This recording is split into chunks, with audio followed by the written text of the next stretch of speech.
McLaren Senna, no limit.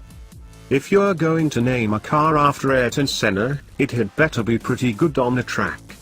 Happily, the McLaren Senna is as superlative to drive on a circuit as you'd hope.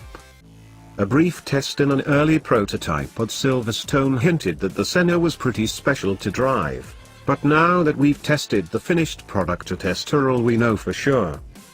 The latest model in McLaren's Ultimate Series, which started with the P1 hybrid hypercar. The next will be a 3-seat Grand Tourer codenamed BP23, billed as McLaren's Ultimate Road Car. Meanwhile the Senna, is the ultimate track car. While it's fully road legal and engineered to get over speed bumps and into parking spaces, its natural habitat is a race circuit. This is a car with a one-track mind, and an obsession with getting around said track as quickly as possible. Production is limited to 500 cars, and all have already sold out, despite a £750,000, plus taxes, asking price. A portion of the proceeds goes to the Ayrton Senna Foundation, hence the shared name with the F1 hero who raced for McLaren from 1988 to 1993. Most customers have taken advantage of McLaren's MSO customization program, some of them adding 6 figures worth of options on top of the Senna's basic price. Unlike the P1, the Senna is not a hybrid. It's powered solely by a 4.0-litre evolution of the V8 you'll also find in the 720S, but it's had a bit more than a remap. A long and expensive list of internal upgrades has resulted in a nicely symmetrical 800 metric horsepower and 800 Nm of torque, 789 bhp and 590 pounds-foot in old money, to go with 800 kilograms of downforce at 155 miles per hour in track mode. Serious figures for a racing car, let alone something with number plates and a V5C. Especially given that the Senna weighs less than 1,200 kilograms without fluids, add around 100 kilograms for a more realistic curb weight.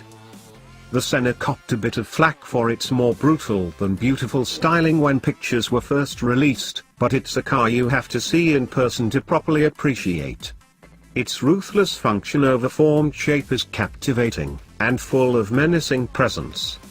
Walk around it in 3 dimensions and you'll appreciate the intricacies of its surfaces, in particular the layered slats below the rear wing, and the sheer scale of said wing, and just how low, wide and alien it appears, like a mutant GT racing car.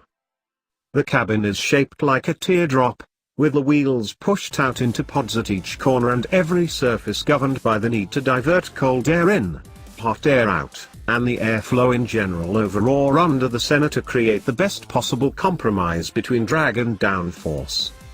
On the face of it, you might wonder quite what the point of the Senna is. Why not buy a GT3 racing car and a 570S road car and enjoy the best of both worlds? But it occupies its own space, and holds its own particular appeal. It operates on a dynamic plane way above any supercar I've driven, but feels more nuanced than a full-on racing car. And being able to drive out of the pit lane, turn left out of the gates and head out on the road would be an absurd, special adventure. A car that's faster and more high-tech than a top-line GT3 car that can also tootle to the shops and back on demand is quite an engineering achievement.